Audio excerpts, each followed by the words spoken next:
The girl suddenly noticed a keyhole on her father's tombstone. Without hesitation, she pulled out the key he had left behind and carefully tried inserting it. To her surprise, a hidden door beside the grave instantly creaked open. Thinking about the secret her father had kept hidden for 30 years, she couldn't wait and stepped inside to investigate. But when the lights came on, she found herself in a workshop filled with rare antiques and artifacts. What puzzled her even more was discovering that before his death, her father had secretly applied for a Chinese passport. Then an old camcorder caught her attention. She turned it on, and it began playing a recording he had made while he was alive. In the video, he said he was heading to a remote island to explore an ancient tomb in search of the secret to immortality. Because the journey was extremely dangerous, he had chosen to fake his death to fool everyone, but Lisa couldn't accept letting her father face this alone, so she immediately hired a boat and set out to sea. After a long and difficult search, Lisa finally spotted him, but no matter how loudly she called out, he didn't respond. As if he were deliberately avoiding her,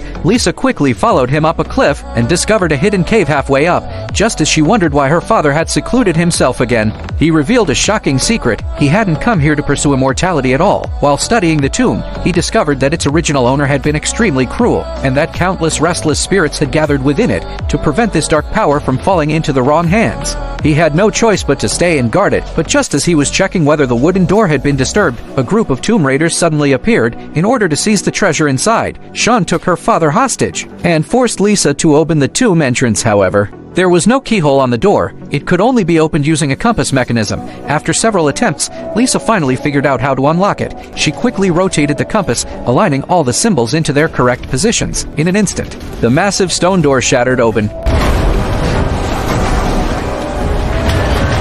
The group descended into the tomb using ropes. Sean forced Lisa to lead the way, but she accidentally stepped on a trap. 2 minutes passed, yet nothing happened. Just as everyone let their guard down, sharp spikes suddenly shot up from the ground, killing one of the men instantly. Still shaken, the group had no choice but to keep moving forward, only to be blocked by a deep chasm. Sean threw a torch down, and in the flickering light, they saw piles of bones stacked like a mountain. A massive burial pit. They set up a ladder and finally made their way into the main chamber. There, a 1,000-year-old structure stood eerily before them, but when they entered, they found only a single coffin in the center, ignoring all warnings. Sean ordered his men to force it open. Inside was the perfectly preserved body of a queen, but just as everyone stared in shock, the body rapidly decayed into a grotesque, mummified corpse. Sean immediately decided to take it with them, but the moment one of his men touched the body, his hand began to rot instantly, and the decay quickly spread across his entire body.